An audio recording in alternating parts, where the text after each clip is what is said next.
Hi, Roy here from Chile, Central Florida, and welcome to another edition of The Right Has Left. I am your host, Roy Garten, and I have got a huge packed show today with so much stuff going on this past week from the Trump administration and from Minnesota and other places, Georgia. So let's just go ahead and get right into this show, folks, because, man, it is loaded.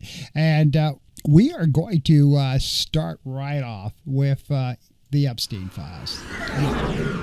Todd Blanche, the deputy attorney, U.S. attorney, has just released the final batch of the Epstein files, millions of pages, according to him, that they had in to go through. So, and of course, there's always a little bit of titillating information in those files, and I will highlight some of those. So the Justice Department, as you're well aware, have released more than 3 million pages of those files related to the investigation into Jeffrey Epstein. Todd Blanche says there was really nothing new in those documents, and of course you, the public, can be the judge if you want to download them and go through them. The documents contain references to President Donald Trump and other powerful figures, including Elon Musk. Once again, we must reiterate that Donald Trump has never, ever been charged of any wrongdoing in the Epstein files. So even though his name may be mentioned, and it is mentioned quite a bit, the president has never been charged with any wrongdoing, or so you've got to keep that in mind. However, some of the other figures that were in those files include Elon Musk, Bill Clinton, and a former Obama White House counsel person, and the FBI list of allegations related to Trump, many of which appear to have come from unverified tips. Another thing we must be, careful to say as we talk about these files, unverified tips, of course, are among the new documents. Now, Trump, of course, has always denied wrongdoing in connection with Epstein. Again, he's never been charged with anything. Deputy Attorney General Todd Blanche has said the department has now completed its review of the Epstein files, and the White House has no longer no oversight over the process. And he did say, I thought, said not to involve Donald was one of the quotes in that document. A newly released email chain shows Jeffrey Epstein and someone who appears to have been Maxwell strategizing in 2011 about how to deal with new allegations from a woman who claims she had worked at Trump's Mar-a-Lago resort. Epstein's first emails, a former executive with Trump's resort empire named Nicholas Rebus, about the girl in the new papers who had claimed to have worked at Mar-a-Lago in 1998 at the age of 15, when Epstein thought it was in 2000 when she was 17. Who would I go to verify? And I don't know how Donald Trump would respond to that, Epstein wrote. So, again, this is one instance where Trump's name comes up. Epstein forwards the message to G-Max, who, of course, is Maxwell, who responds, I thought you said not to involve Donald. While the name of the accuser is redacted, the details match the account of Virginia Giuffre, whom Trump said last year he was aware Epstein had recruited from Mar-a-Lago. Now, Giuffre also made her allegations public around the time of these emails in 2011. One of the big subplots involving Trump is what he knew and when and why about Epstein was recruiting the likes of Giuffre. Trump has never been accused, as I keep having to say, by law enforcement of any wrongdoing related to Epstein's crime, and he, of course, has denied any wrongdoing. So you got to keep in mind about these documents. Two things to keep in mind. Number one, there are a lot of unverified sources. Conspiracy theorists, of course, will look into those and dissect and try to come up with something that, like, aha, there's a gotcha moment in these files. So far, there hasn't been anything that has shown that Trump has committed any crimes. And so you just got to read these documents at face value, as I personally have gone through them, and, judge as you may. And of course, the files also include details of a 1994 rape allegation against Trump from a Jane Doe who dropped previous lawsuits. The Justice Department's newly released files related to Jeffrey Epstein on Friday include an FBI form which details a complaint from a woman who accused Donald Trump of raping her when she was 13 years old. This anonymous accuser previously launched lawsuits against Donald Trump and dropped them, the last one right before the 2016 elections. The FBI documents details multiple instances of an alleged abuse of Jane Doe by Trump, including that, as I mentioned, rape.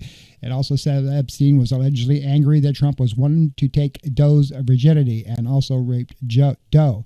These descriptions mirror the allegations that Jane Doe made in her 2016 lawsuit. Trump had previously denied the woman's allegations, and the Justice Department has said of the documents, this production may include fake or falsely submitted images, documents, or videos, as everything that was sent to the FBI by the public was included in the production that is responsive to the act.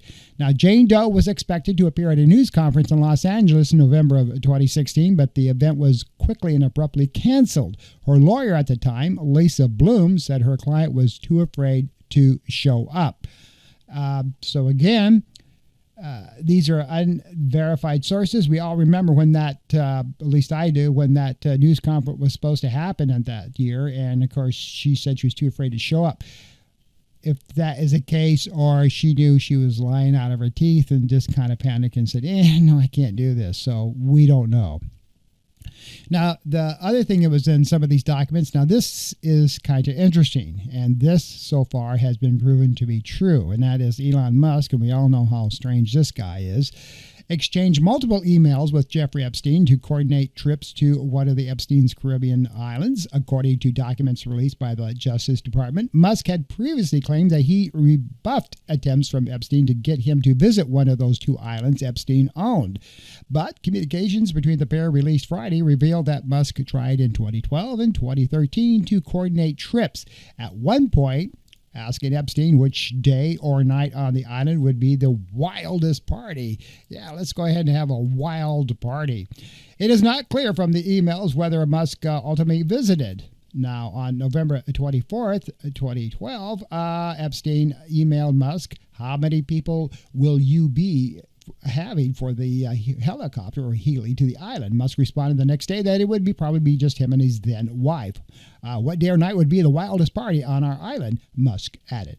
Now, on December 13th, 2013, Musk emailed Epstein, will be in the area, over Bart's area, over on the holidays. Is there a good time to visit? Epstein responded 2 days later and said the beginning of the new year would be a great time, adding, always space for you there, buddy. Now, on Christmas Day, Epstein said in another email that 2 or 3 would be perfect. I will come and get you. Musk first responded that he would need to fly back to Los Angeles on the night of January 2nd before saying he would push his departure back a day. When should we head to your island on the 2nd? Musk asked Epstein. Representatives from Musk, of course, did not immediately respond to a request for comment about those new emails. The emails do show a level of communication between the pair that had not previously been ever revealed. Now, again, that is something that you need to look at. As you know, Elon Musk and Donald Trump have had a on-again, off-again relationship. And, of course, with Musk, creating these wonderful task force, Doge task force. So right now we don't know how that relationship between Musk and Trump is right now. They kind of go back and forth. When Elon Musk gets mad at Trump, he keeps saying he's going to expose, some of the stuff in the Epstein files, and because he has things he knows that other people don't know. So again, take it with a grain of salt. Another part of the files show former Obama White House counsel asked for Epstein's thoughts on a statement declining Attorney General job in October 2014. This goes to Kathy Rumler as White House counsel to Barack Obama. Now, she sent Jeffrey Epstein a draft public statement declining further consideration for the position of U.S. Attorney General. She was just simply writing draft statement thoughts. Now, Rumler's statement had some typos and included. And she says, I've always considered the Department of Justice my professional home, and while I'm deeply honored to be considered a candidate for the Attorney General's position, I have informed the President that I must decline his further consideration. because the Attorney General serves a unique role in the president's cabinet and must be perceived as independent from the White House. And, of course, she goes on again to ask Epstein what he thinks about all that. Now, she presently serves as a lawyer at Goldman Sachs. Now, what is interesting about this, and excuse me, a little bit of a hoarse throat here on these cold days here in Florida, is the fact that she really had an obsession, or kind of thinks that this guy is just wonderful. Epstein also gave her a flight, paid for a flight for her too at one time. Again, these are just email communications. There is no fact or any proof, again, that she had any other relationship other than a professional attachment to Epstein. All right, that's all there is. They could have been friends, and that's as far as it went. You can't read between the lines on a lot of this stuff, so you got to be careful. All right, that's all I'm saying. And we've seen witness interviews mentioned to President Donald Trump and his former aide Steve Bannon. Investigations have shown that Epstein, of course, he was involved with underage girls, and there was a lot of stuff going on there. There's also several email exchanges featured in the documents with Howard Lutnick. Now, an email shows that the current U.S. Secretary of Commerce and former CEO of financial firm Cantor Fitzgerald invited Epstein in November 2015 to a Democratic fundraiser for Hillary Clinton that Lutnick hosted. It's unclear whether Epstein ever attended those. Okay, there's nothing showing that he ever was there. So you've got, again, look between the lines. There's more stuff in there, obviously. I can't go in, nor do I have the time to go through all of those documents, but those are some of the highlights. You can take them for what it's worth, for a grain of salt, kind of see what's going on there. So, take the time to download those files if you wish to do so, and kind of see what's going on there. All right. So, again, Todd Blanche, who, released all of those files, took some questions from the press. And, of course, he kind of just, blew them off and said, hey, here's the files. Do what you want with them. I can't do any more with them. There's no proof or anything else that what has been happening there. He took some questions, of course, about what was going on when I'm going to talk about this a little bit later. With the Don Lemon arrest. And again, he said that's up to Pam Bondi. And that brings me to another little statement here. Why was Todd Blanche brought in to talk about the release of the Epstein files? Where was Pam Bondi? Well, she made a video, which I'll again show you a little bit, and a post about the arrest of Lemon and another journalist, but Mrs. Fort, and we'll talk about that in a little bit. But again, where was Pam Bondi?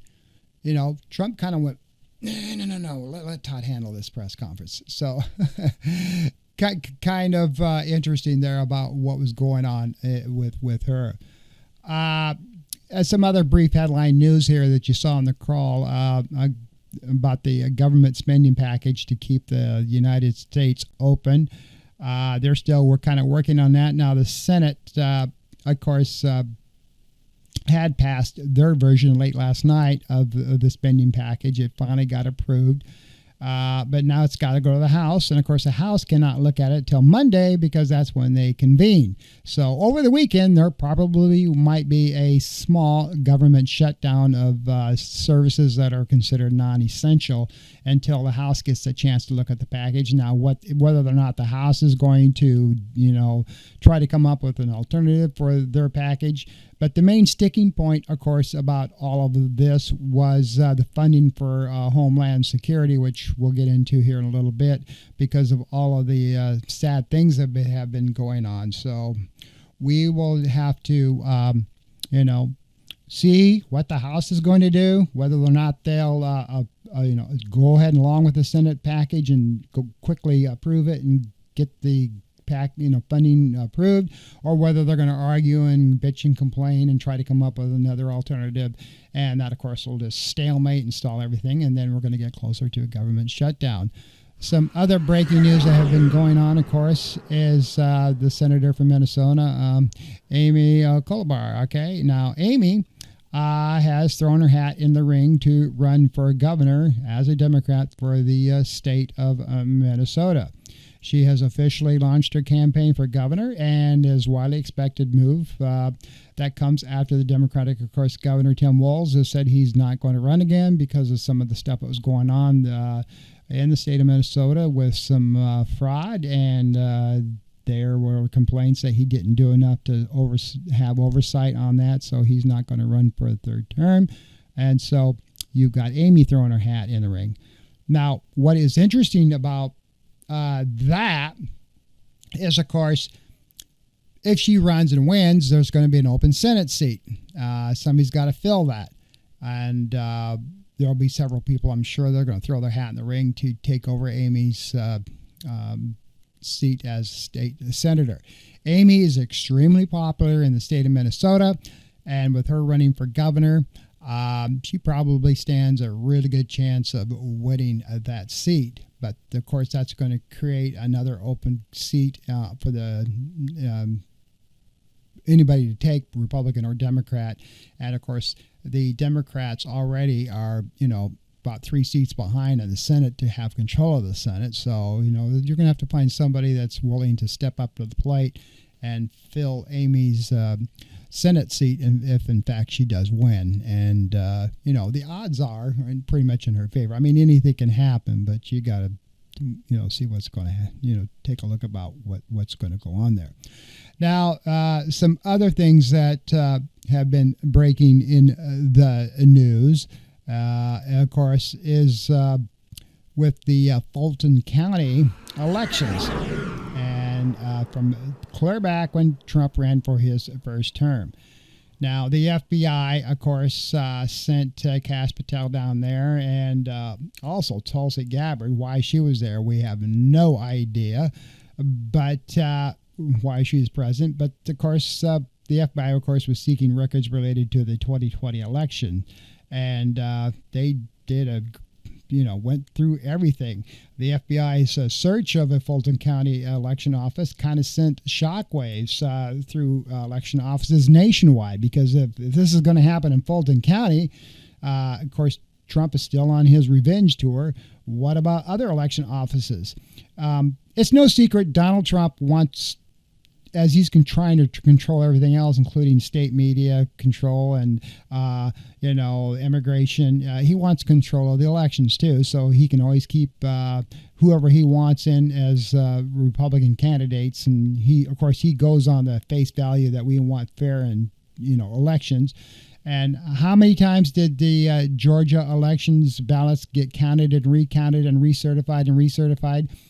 Over 4 times. And each time when it's gone to court, the judges have said there's nothing here. It's done and over with. Trump, you lost.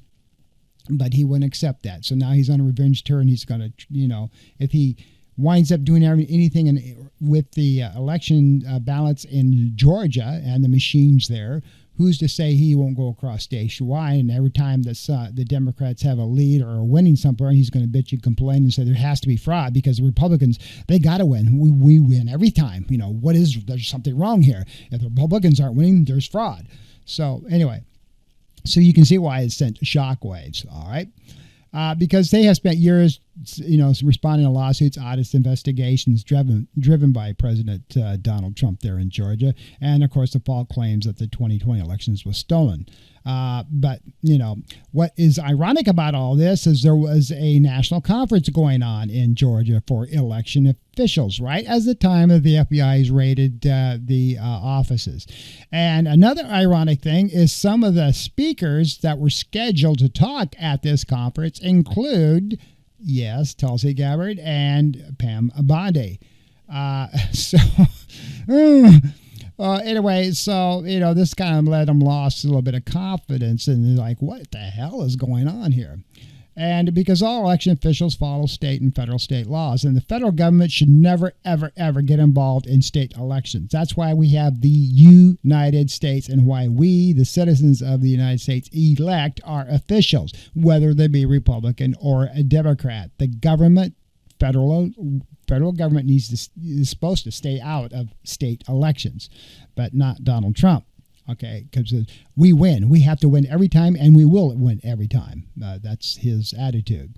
Now, as I said, there was a national conference going on. So Nevada Secretary of State Cisco Aguirre, a Democrat, said election officials are very concerned and upset and believe a certain individual, referring to Donald Trump, is trying to intimidate us ahead of the 2026 and 2028 elections. At the same time, he said, officials want voters to know they are running safe, secure, and accessible elections with safeguards that are continually reviewed and improved. Utah Lieutenant Governor DeRay Henderson, a Republican and the state's chief of elections officer, said the only response to heightened scrutiny is strict adherence to the law. We're committed to orderly and fair elections no matter what political party the voter belongs to, she said. But we live in a reality where politicians politicize stuff. Again, all of this stuff going on in Fulton County, they called it kind of a wake-up call for election officials. The FBI executed a broad search warrant at a Fulton County elections office. And when I say broad, they mean they were not only taking election ballots, they were taking the machines as well. Federal judge authorized agents to search for ballots, tabulator records, ballot images, and voter rolls, citing potential violations of federal election law. Again, this thing has been cussed and discussed and gone over and over and over, and no fraud was ever found. But again, Donald Trump refuses to believe that. And he says the elections was rigged, and I'm going to find somebody and anybody that rigged this, and they're going to be prosecuted. I'll just stick Pam Bondi on them too. So there you go. We've got a lot of news about Donald Trump, so let's go ahead and kind of centralize and summarize some of the things going on with Mr. Donald Trump, our current president, and some things that are going on right now. Of course, he's been calling for a change at the U.S. Central Bank now with Jerome Powell's term as Federal Reserve Chairman poised to end in May. In a few months, he could be about to get his wish. On Friday, U.S. President Donald Trump announced Kevin Warsh, a conservative whom he had passed over for the post to his regret during his first term, as his choice to replace Jerome Powell. Warsh is a central casting, and he will never let you down, Trump declared on social media. He announced the decision about this guy. He said the irony of the choice was lost on no one. Warsh has made his name as a supporter of higher interest rates, a reputation he has tried to shed in recent opinion articles recently, and also in media appearances. It's a position that would seem to put him at odds with Donald Trump if he does, in fact, support that. A self-described low-interest rate guy who has criticized Powell for not cutting interest rates quickly enough and who has made no secret that his choice to lead the Fed should be on board with his views. It remains to be seen whether Warsh's selection will lead to the bank that Trump wants. Now, why this guy? As you're well aware of, and unless you're living in a rock or in a cave, you got to be figuring this out by now, ladies and gentlemen. Donald Trump's current cabinet makeup and appointees, and those who are not on that cabinet, including all the judges, is there for one reason: to work at Trump's beck and call. They're not there for the American people. They are there for the president. And they're only for what he says. You've got all these people that when Donald Trump says jump, they're all supposed to say, how high, Mr. President?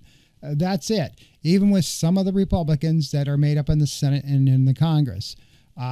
There are Republicans now that are starting to stray away a little bit and starting to say enough is enough because they didn't realize it was going to get this extreme. But you still have those in there, the MAGA base and his appointees, that, whatever Trump says, they will do.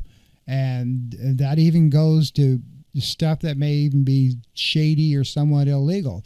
What they want with this guy and the feds is when Donald Trump and his family want to go build something and they need lower interest rates, he just wants to pick up the phone and tell this guy, you need to lower the interest rates. I can't. I got to get 5 points below prime. My family's building a beautiful hotel in the Gaza Strip, and we need favorable interest rates. So that's really what he wants. I mean, you just read between the lines.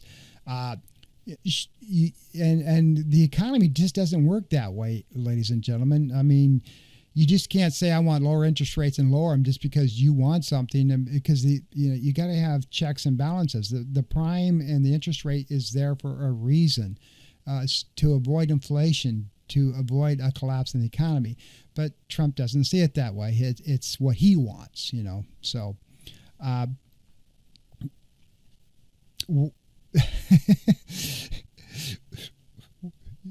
it doesn't take a rocket scientist to figure this stuff out. It doesn't. If you can't see that, that's because that's all he talks about is lower interest rates, and it's because this guy is an entrepreneur and builds stuff and invests in stuff, and he doesn't want to pay high interest rates. He wants to borrow money at 0%. If he could get away with it, that's exactly what he would do. He would borrow money at 0%, and of course, with all his track record on bankruptcies, he doesn't like to pay anything back. I got what I want, so the hell with you. Another thing, and this is also scary, President Donald Trump is suing the United States Internal Revenue Service and Treasury Department for at least $10 billion, accusing the agency of unauthorized leak of his tax returns during his first administration. Although anybody that's running for the office of president, their tax records are supposed to be available to the general public. And as you remember, he kept stalling and saying, oh, well, they're not quite ready for release yet. My people are still looking over my tax records. They're not finalized yet. And so, when he filed the suit this past Thursday in federal court in Florida, again, why in Florida? Because he's got his judges down there who kiss his hind end and do whatever he wants to do. Now, Trump, who filed the suit alongside his sons, Donald Trump Jr. and Eric Trump, is suing the IRS and Treasury personally, not in his official capacity as president. You get that little loophole there, personally, not in his official capacity as president. The lawsuit alleges that the government failed to protect Trump and the Trump Organization's confidential tax information, which was leaked by the press by Charles Littlejohn, who was a former Internal Revenue Service contractor. Littlejohn, who worked as a government contractor at Booz Allen Hamilton, illegally obtained and disclosed Trump's tax returns to publications like the New York Times and ProPublica, the suit alleged. In 2024. Now, Littlejohn was sentenced to 5 years in prison for disclosing thousands of tax returns without authorization from Trump and thousands of other wealthy individuals. Trump's legal team alleged that the IRS is legally responsible for Littlejohn's actions because he had staff-like access to tax returns and confidential tax return information and exploited long-standing security failures that the Internal Revenue Service had been warned about but had gone uncorrected. The IRS wrongfully allowed a rogue, politically motivated employee to leak private and confidential information about President Trump, his family, and the Trump's organization to the New York Times, ProPublica, and other left-wing news outlets. Left-wing. I didn't know the New York Times was left-wing. Which was then illegally released to millions of people. That's another thing with the president. If you're not in his favor, if you're not talking about the MAGA base and Republicans, then you can't be anything else but a left-wing lunatic. Think our way or go to hell. That's really what it boils down to. Now, President Trump continues to hold those who wrong America and Americans accountable. Trump's legal team said in a statement earlier this week that the Treasury Department cuts ties with Booz Allen Hamilton, Littlejohn's former employer, saying it would cancel a $21 million in federal contracts. A statement from the Treasury Secretary, Scott Bessent, at the time referenced Littlejohn as a reason for the decision, saying Booz Allen failed to implement inadequate safeguards to protect sensitive data, including the confidential taxpayer information it had access to through its contracts with the Internal Revenue Service. As again, and to reiterate, Trump during his first term refused to release his tax records, but the other presidential candidates did. It's because that's what the norm is, but he kept stalling and didn't want anybody to see it, because they haven't doctored it enough to see if he's losing money or, as you're well aware of, he only paid $750 in income tax. Yes, that is right. He only paid $750 in income tax, and all of his other tax returns, he paid zero. All right. This is the guy that knows how to skim and work the system. All the billions of dollars this guy has. That's why, big corporations who are billionaires like him, because, they have all these favored tax returns. But us people that's in middle America, we have to pay taxes out the yazoo. But this guy, he has paid zero or only $750. Is that fair? Do you think people have all this frickin' money? Is that fair that they are able to get away with that? But the rest of us, we'll frickin' go to jail or have our wages garnished if we don't pay our income tax. But these guys, that's okay. So it's, again, here's the bottom line. When you're suing the Internal Revenue Service or you're suing the Department of Treasury, and let's say they got to pay that $10 billion in fines or whatever, when this thing goes to court, we, the American people, put our tax dollars into the Internal Revenue Service and into the Department of Treasury, who they in turn, of course, issue those income tax refund. Let's say he sues them for $10 billion. Where the hell are they getting this money from to pay these fines? When it comes down to the trickle effect, who is Trump really suing? He is suing us, the American people, for his, ego. Because we're the ones that put the money into the IRS. We are the ones that put the money in the Department of Treasury. So this is, again, with the Fulton County deal, and now with this guy is on a revenge tour. There is something mentally wrong here, folks, with this guy. I never seen a human being in my entire life that is just got this anger built up in them and this "you done me wrong" thing. What human being on this planet works like that? That has, you can't say forgive and forget. They just carry this hatred and this anger and this selfishness in their minds, and it's I don't know, but this is what we're getting to now. Whether this lawsuit can even be done, we don't know yet. Congress, or whether the Constitution allows for anything like this, we have to check. But Trump has skirted the Constitution now since he's been in office, so we'll have to wait and see. He always finds ways around the Constitution. The Constitution of the United States means zero to him. It's he wants to call it the Trump Constitution is really what he wants.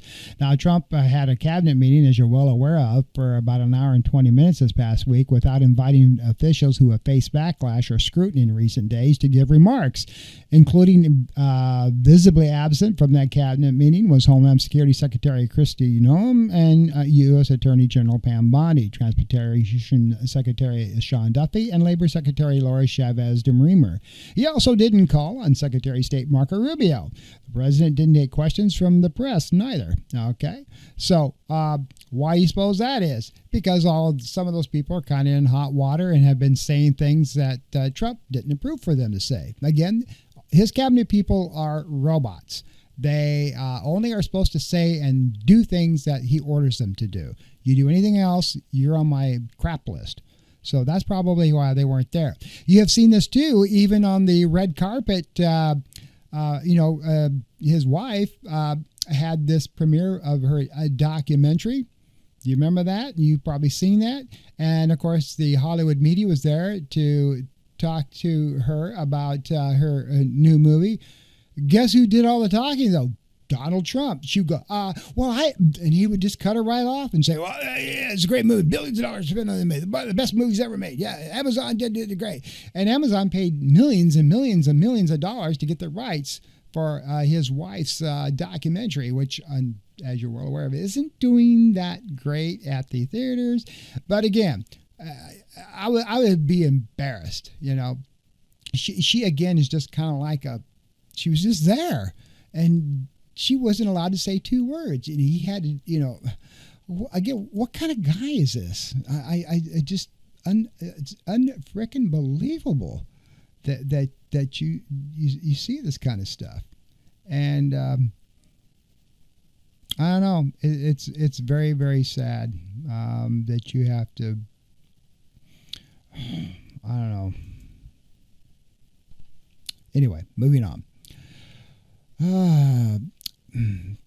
So, former CNS journalist Don Lemon. Let's talk about this now. Georgia Fort and 3 others have been arrested in connection with an incident which anti-ICE protesters disrupted at a service at a Minnesota church, according to officials.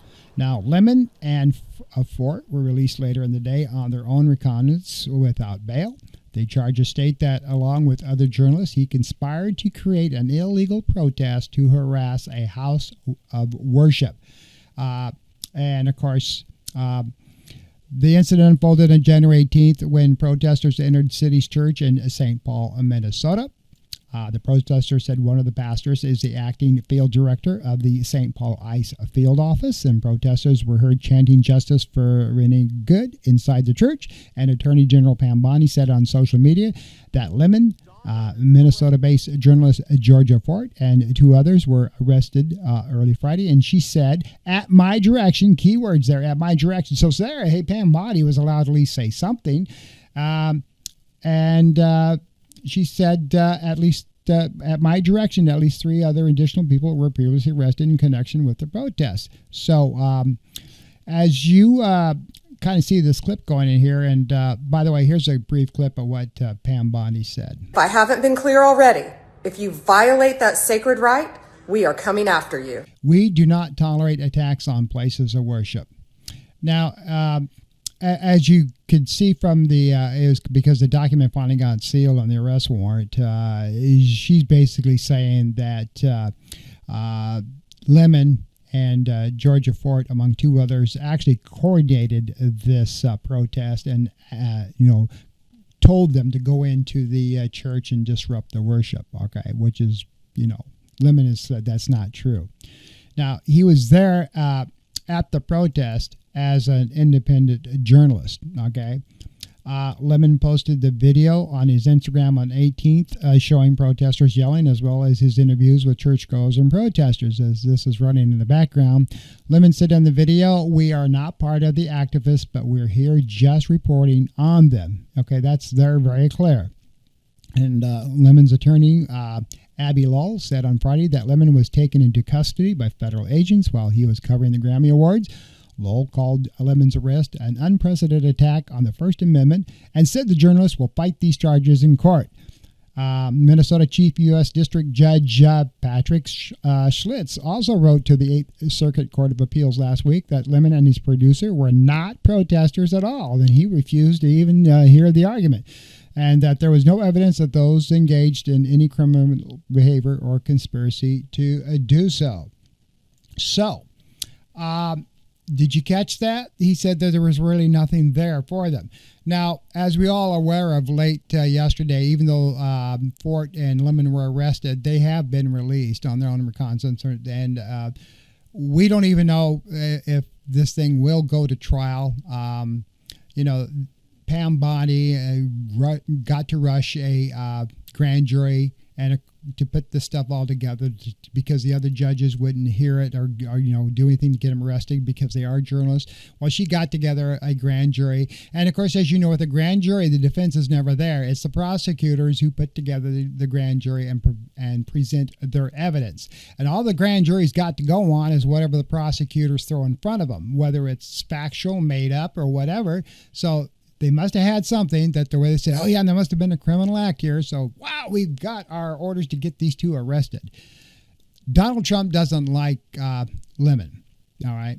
As for, Fort, we don't, with Georgia Fort, we don't know what's going on. I got something to show you there real quick, too, here in just a minute. So, again, that's what this all happened, why it went down, is because of a grand jury said, okay, there is something there. You can go ahead and get your warrant.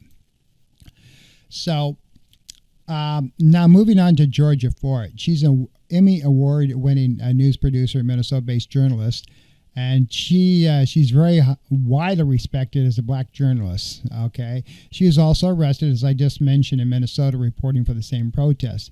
Now, this brave journalist went live when she heard the FBI agents at her door, and she went live recording exactly what was about to go down. Watch this clip. You guys, I wanted to alert the public that agents are at my door right now. They're saying that they were able to go before a grand jury sometime, I guess, in the last 24 hours, and that they have a warrant for my arrest. I've talked to my attorney, and I'm being advised to go with them, I guess, down to Whipple. And my children are here. They're impacted by this. This is all stemming from the fact that I filmed a protest as a member of the media. We are supposed to have our constitutional right of the freedom to film, to be a member of the press. I don't feel like I have my First Amendment right as a member of the press.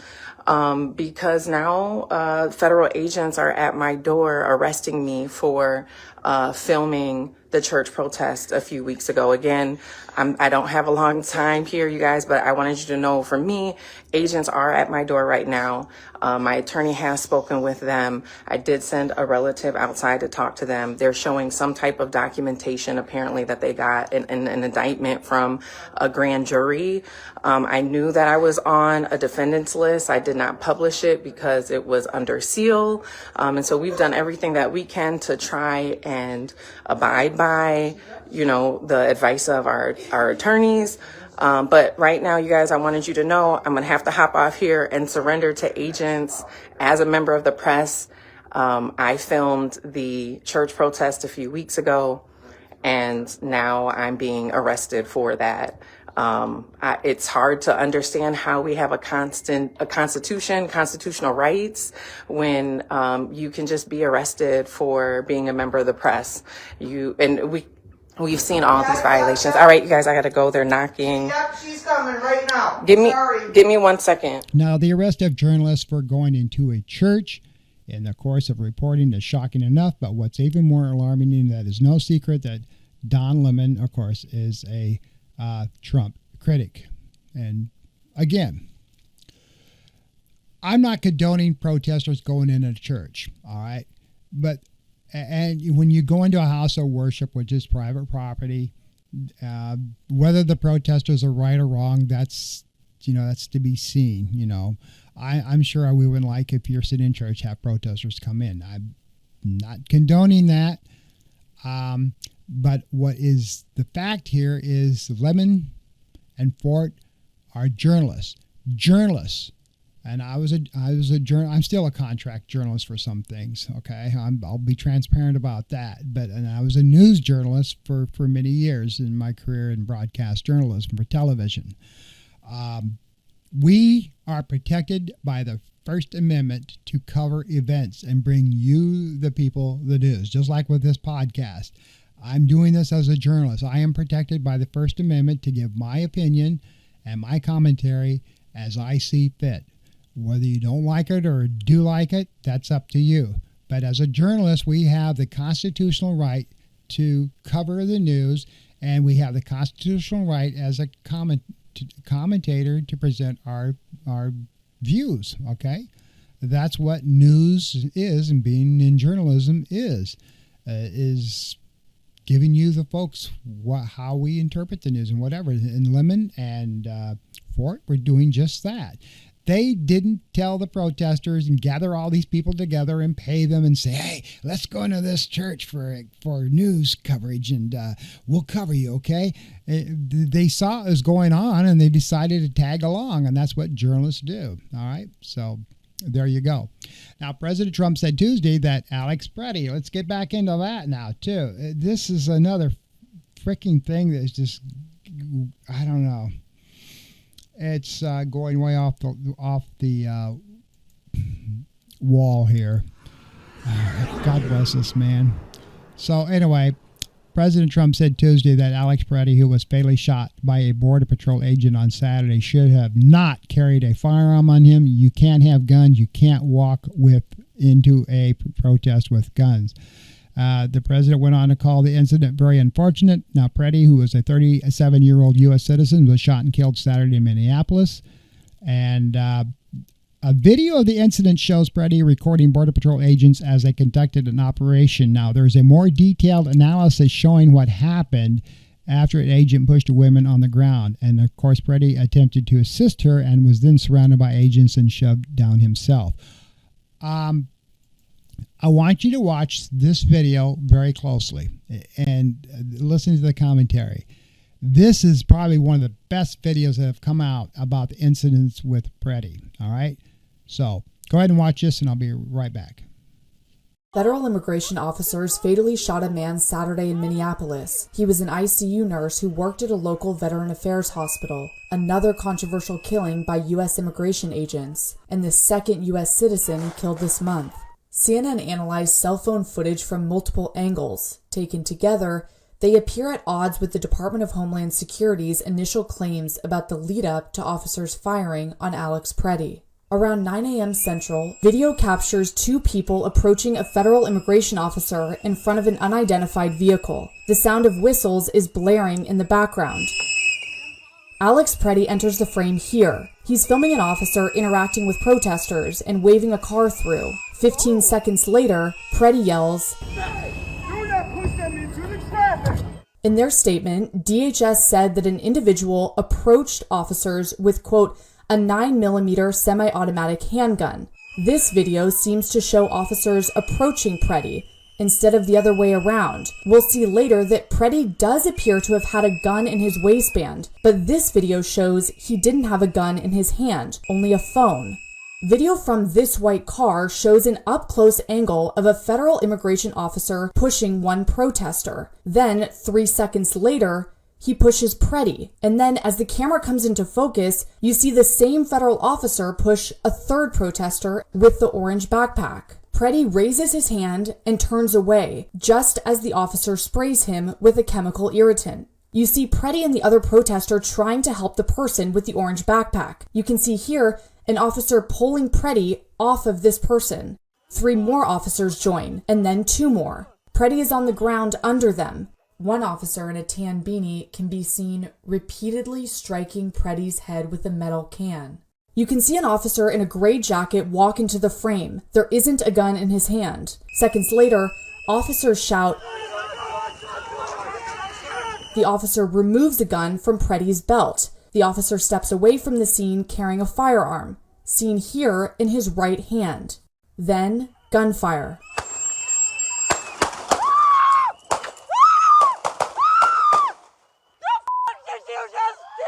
At least 10 shots ring out. We looked back at the scene from different angles and slowed down the footage. This officer, wearing a black beanie, can be seen drawing his firearm and pointing it in Preddy's direction.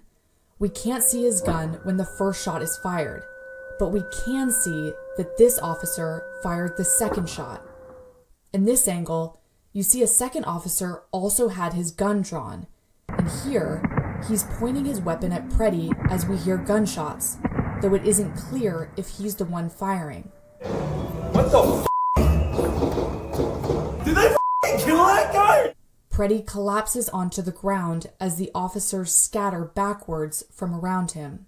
The same agent in the black beanie from earlier can be seen firing 5 final shots as Preddy lies there, motionless. Nobody approached his body for 24 seconds. When officers do return to Preddy, they appear to begin searching his body. Video shows that about a minute after Preddy collapsed, immigration officers ask for medical support. When CNN asked DHS about the officer removing the gun before the shooting, DHS repeated their earlier statement, quote, "Officers attempted to disarm the suspect, but the armed suspect violently resisted." One agent appears to retrieve a firearm from Preddy's waist before another fires multiple rounds at him. All right.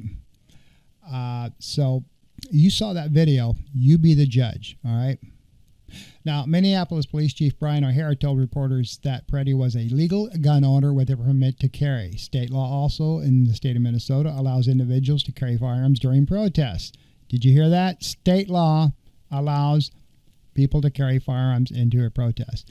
Now, these people that are currently on the Trump administration whine and bellyache about him carrying a firearm, but you remember when Trump and the insurrection of the Capitol, many of those protesters out there had guns on them, many automatic rifles.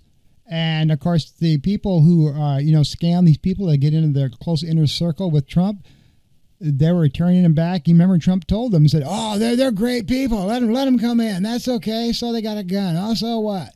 That was different, though, wasn't it? Now, people here, they have a weapon. Well, you're interfering with, immigration.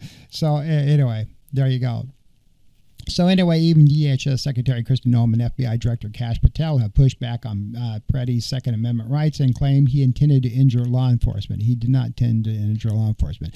Now, before any of you say anything, I'm well aware of the video that's come out 2 weeks before Peretti went into this, where he was at another protest and, he kicked in a light of a immigration enforcement vehicle, and of course Trump had to go on his Truth Social and whine about that. And as I talk, you can see what Trump said about that particular incident, and that's why he changed all of his mind. He went from an unfortunate instance again to being a terrorist and a dirty, no good SOB, and he shouldn't have been there. So, as you saw in the Truth Social. Now, the problem here is all these backlash comments and everything's starting to fire back up again is starting to unfold because, as you're well aware of, Trump just sent this guy into Minneapolis, Tom Homan, to bring down the rhetoric and bring down the tone because of the unfortunate thing to happen to Alex. All right. And, Trump was all gung-ho about all of that and saying we're going to bring back some of the agents when this happened. And then, of course, then that video came out 2 weeks before showing Alex who, kicked in the tail light and stuff. And all of a sudden, he's right now back to being a terrible terrorist, and because he did damage to a federal vehicle. So now he's back to being a terrible guy. Again, 2 weeks ago, and what happened then, that still does not give anybody the right to kill Alex because of kicking a taillight. Yeah, he shouldn't have done it, but is that a reason to pull out a Glock and shoot the guy? I don't think so. So anyway, so they sent him there, and of course he promised to downsize agents and work with the city, and then Trump pulled on Bambino, pulled him out, as you're well aware of, and let's bring this slide up. So here's the three that's going on right now in Minneapolis. So you have Noem, and you have Tom Homan, and then you have Bambino, who is always wearing his military tactic gear every time he had a press conference. So Trump pulls him out and sends in Tom Homan, who is his border czar. And, of course, he tells Kristi Noem, he brings her into the office for a 2-hour meeting and tells her to tone down her rhetoric and behave. And obviously, is this going to work? I don't know. This is what all the Democrats and people in Minnesota and the mayor of Minnesota and the current governor, Tim Walz, are all saying. We'll just have to wait and see. So is anything going to happen from it? Well, with Trump starting back up his rhetoric again just because of that video 2 weeks ago, we don't know. So, and then you've got Kash Patel, this guy, the FBI director. See, this is what I'm talking about. The rhetoric is starting back up again. Now, Kash Patel said that you cannot bring a firearm loaded with multiple magazines to a protest. It's that simple. BS? Yes, you can, as long as it stays holstered. You sure can. All of his cronies brought all of that stuff to the insurrection on the U.S. Capitol when Trump was whining he lost the election. But that was different then, huh? See, this is it. You got what they do, but you can't do. And that was basically a protest, too, all those people being there. So I don't understand the logic about there. They'll whine and bellyache about this stuff, but what happened at the 2020 insurrection with all of his people there and Trump supporters with their weapons, that's different. And of course, a law officer got killed at that too. But he says you don't have the right to break the law and incite violence. Okay, inciting violence, you're right. You don't have the right to physically harm people and incite violence. That part I will give Kash Patel. But you do have the right to bring a weapon if you so desire, especially in the state of Minnesota. All right? We will, of course, always protect your First Amendment speech, and if you peacefully protest, there's absolutely nothing wrong with that. But the similar ones made by other administration officials have garnered pushback from gun right groups. Even the NRA is starting to get involved with this, and they've always been pro-Republican, pro-Trump, and now they're starting to even say, the guy has a right to carry a firearm. And, of course, the FBI director, as you're well aware of, Kash Patel, announced on Monday that he was launching a criminal investigation into group chats used by Minneapolis protesters on the Signal messaging app based on a social media post by the far-right personality Cam Higbee. Patel used the podcast of another right-wing personality, Benny Johnson, to break the news. Higbee had posted on Sunday on X that he had infiltrated a group chat on Signal, the widely used communication app that offers effective encryption. Remember Pete Hegseth and his... Yeah.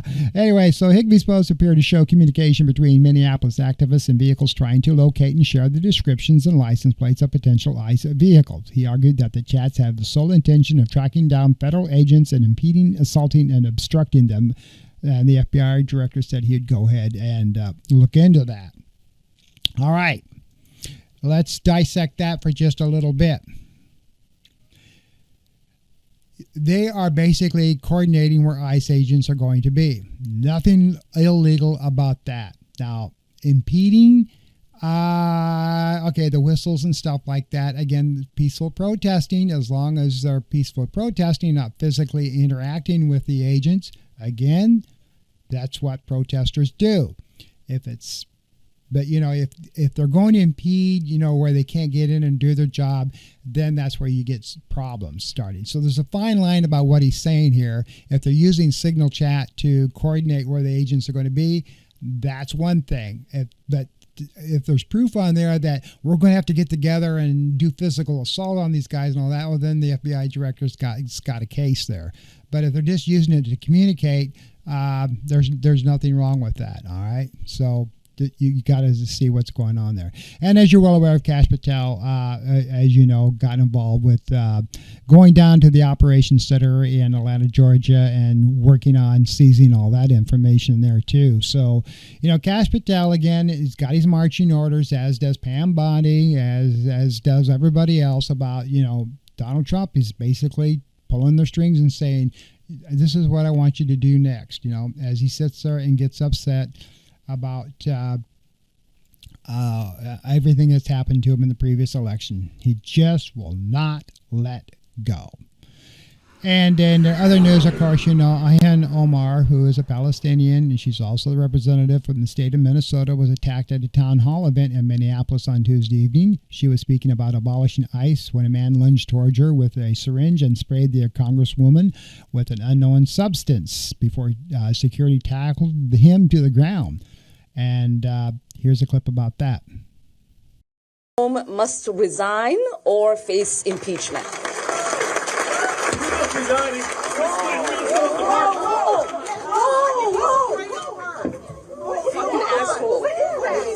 I don't know. Oh my God, he sprayed something on her. I need a napkin to know nothing. It's not about him, it's about your safety. No, he sprayed something on you. You need to go get checked. Yeah, and it smells terrible. It's really bad. Officers witnessed the attack and arrested him for third-degree assault, and that is true.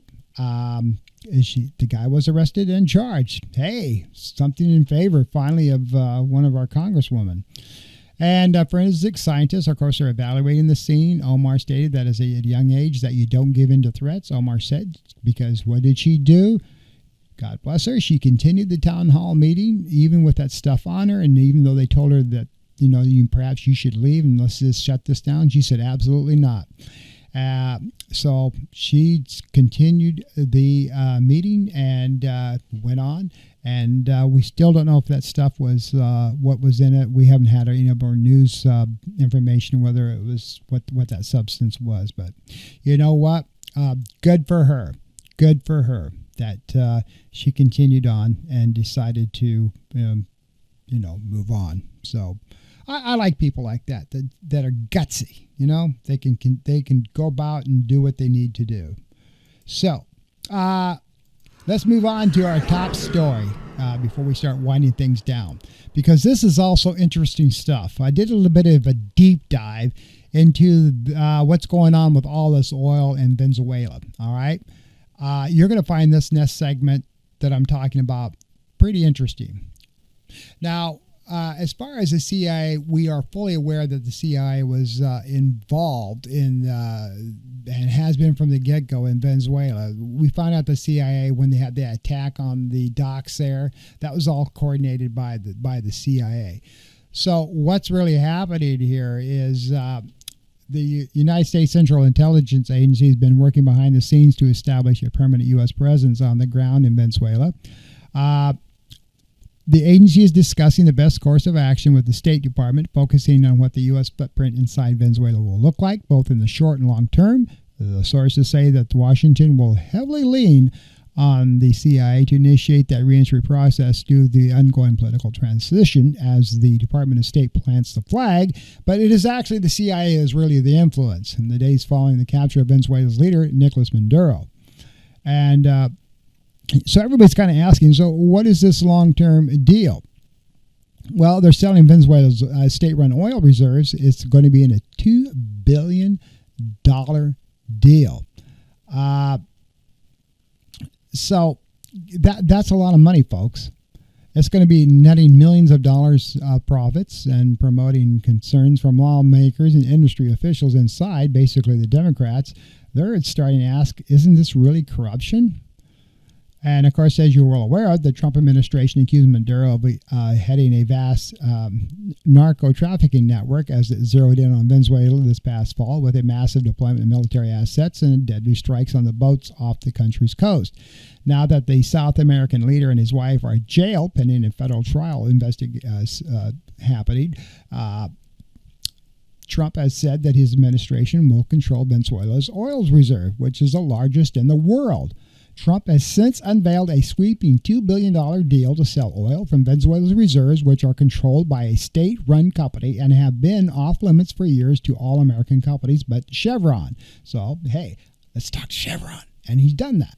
Venezuela oil stockpiles were backed up by the Trump administration's blockade of oil tankers and years of United States sanctions. Trump aims to get Venezuela's oil flowing to American companies and says the United States will control the proceeds from those sales. This is where people are asking about corruption, because he's put all of this money and the profits thereof into offshore accounts where we, the American people, have no idea how much it is or what he's doing with it. He says he's going to be, as he sees fit, putting that money back into the United States and to the people of Venezuela. Yeah. So anyway, and the oil is already flowing in Houston, Texas. As Trump admitted to himself, he literally bragged that the Venezuelans people, don't have any oil. We take the oil, he said. It's our oil.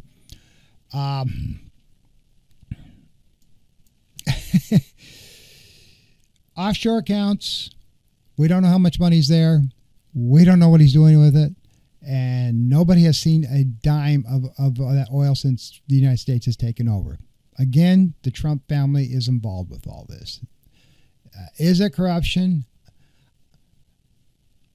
I don't know. Congress, is it corruption?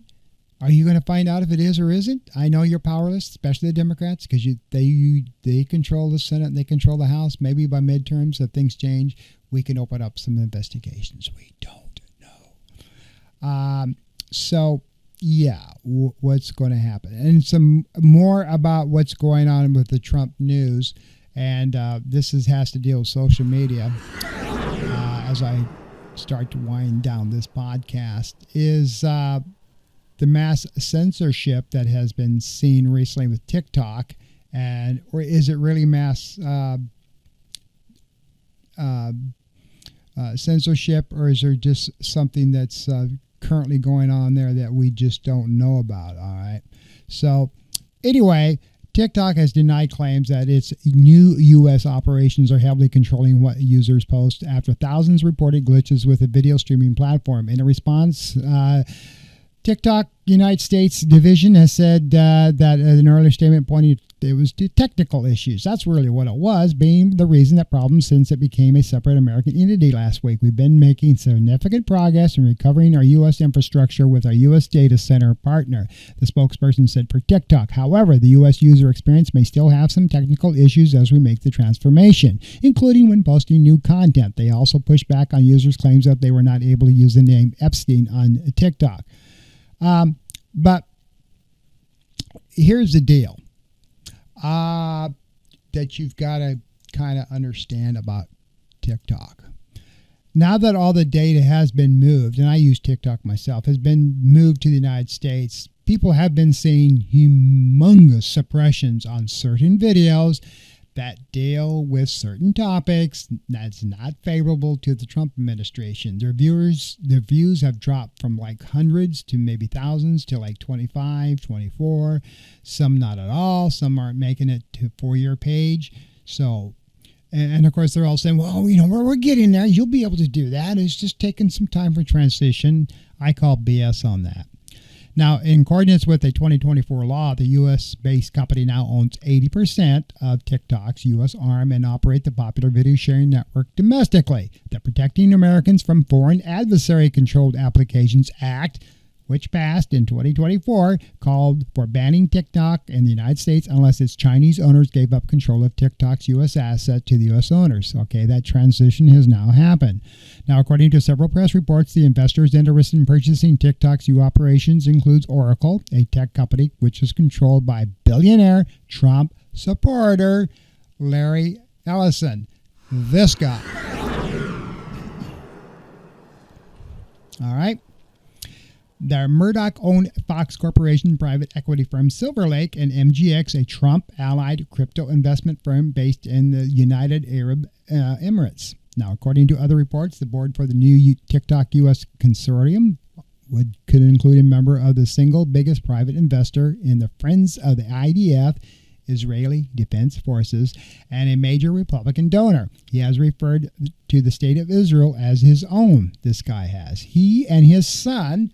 Now, this is what also becomes interesting here. Let's talk about his son for a moment. Yep. David Ellison own and control a head-spinning galaxy of news, television, and Hollywood media companies, mainly through the recent Paramount Skydance Corporation takeover. You've been hearing a lot of complaints about how CBS is all of a sudden has become almost as conservative, if not more conservative, than Fox News. It's because of this guy, all right? It is because of Trump's controlled need of the media. It is because Trump's personally appointed FCC director has been telling Skydance and CBS, which is owned by Paramount, that you guys, we are going to tell you how you're going to do interviews. We're going to tell you who you're going to interview. And anybody that's going to be giving out anti-Trump news, you need to get rid of them or we're going to shut you down. Okay? So... and that's sad that we have become a state-controlled media, at least as far as CBS is concerned.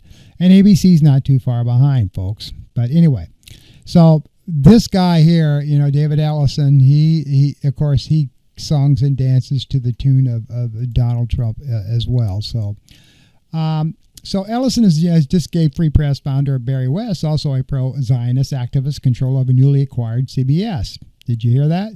David Ellison gave Barry Weiss, a pro-Zionist activist, control of newly acquired CBS. So Israel's basically going to start owning our media as well. So Ellison, the elder son, is a major stakeholder in X and Telsa. It is not clear yet that the other pro-Israel figures, including Oracle Vice Executive Chair and former CEO Safra Katz, who traveled to Israel on behalf of the company several times in the last 2 years to ensure its fidelity to Israel's cause. Fox News mogul Rupert Murdoch, who once said Israel is alone on the front line of Western democratic civilization, or Republican mega donor Jeff Yaz, who has funding ties to IDF and AIPAC, are included in the roster of investors as reported earlier. Now, let's dissect this just a little bit. If you go back to one of my earliest Right Have Less podcasts, I did a complete story about IAPAC. There are both Republicans as well as Democrats who have had their pockets filled with thousands and thousands and thousands of dollars from AIPAC, which is Israel. All right. No matter how you think or stand about Israel or what the hell they're doing to the people of Palestine, the Palestinian people have suffered so much, and not all the Palestinian people are members of the right group. Jeez, give me a break. When you see little children and women, I'm not going to get into that. Anyway, going back, IPAC has lined the pockets of these people. So again, because of that, and the way TikTok has been set up for the U.S. domestically, Israel has now got their fingerprints into your social media. All right. So because of all this, and so they can say all they want, the algorithms are going to change, and they're going to start looking at those hashtags a lot more closely. So, don't fool yourself. People, please get your head out of the sand. Use critical thinking skills. That's all I ask. Use your critical thinking skills. It's not that hard. Don't go on a bandwagon and because somebody else says jump, you say how high, or Bob says take a crap in the street, I guess I better too, because it's a cool thing to do. Use your head, folks. That's all I'm asking. My last story here before I wrap this up. Now, Trump says housing prices should stay high so the wealthy can stay wealthy and those who don't work hard can't get a home, or shouldn't get a home too. Watch this if you think I'm full of crap on that statement. Existing housing, people that own their homes, we're going to keep them wealthy. We're going to keep those prices up. We're not going to destroy the value of their homes so that somebody that didn't work very hard can buy a home. We're going to make it easier to buy. We're going to get interest rates down. But I want to protect the people that for the first time in their lives feel good about themselves. They feel like that they're wealthy people. And I want them to understand it. There's so much talk about, we're going to drive housing prices down. I don't want to drive housing prices down. I want to drive housing prices up for people that own their homes. And they can be assured that's what's going to happen. So, did you hear that? That's what he said. He doesn't want you, the first-time home buyer, you young people out there, unless you're born with a silver spoon in your mouth, you don't deserve a frickin' house. The wealthy, they need to keep their house and make millions more on it. Keep that house value up. The wealthy need to stay wealthy or get wealthier. And if you want to have a house, you better get a job and work hard at it until you can put away about $150,000, and then maybe you can be considered a house. There shouldn't be any Fannie Mae's. There shouldn't be any FHA's. There shouldn't be anything like that. Get out there and work your tail off, according to Donald Trump, to get your first home. You don't deserve to have one handed to you. People like Jimmy Carter, who created a program to where people could help build their first house. That is stupid, man. They shouldn't have done that. I cannot believe those words came out of that man's mouth. I really can't. But anyway, there is your edition of The Right Has Left. That was a lot of stuff to unpack there. I know I went pretty fast and did a lot of talking. Go back and watch this podcast again because, folks, there was a lot of news this past week, and there'll probably be a lot of news next week. But be careful out there. Try to stay warm. This Arctic air mass that's coming down, even clear down here to Florida. It is cold, folks, even for us folks here in Florida. So stay warm. All right, until next week. Please be careful out there, and you try to have a good week. Take care.